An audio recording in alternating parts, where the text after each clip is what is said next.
вы дали мне плохие рекомендации по рекламе. Мы действительно помогаем с рекламой, делимся опытом, рекомендациями, шаблонами, кейсами, но мы не можем нести за нее полную ответственность. Во франчайзинге есть понятие Brand Development Fund, то есть когда франчайзи платит 2% от выручки, а франчайзер занимается продвижением бренда.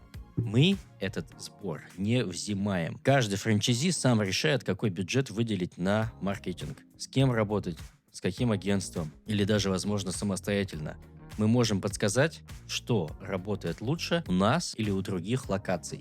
Но финальное решение всегда остается за владельцем бизнеса.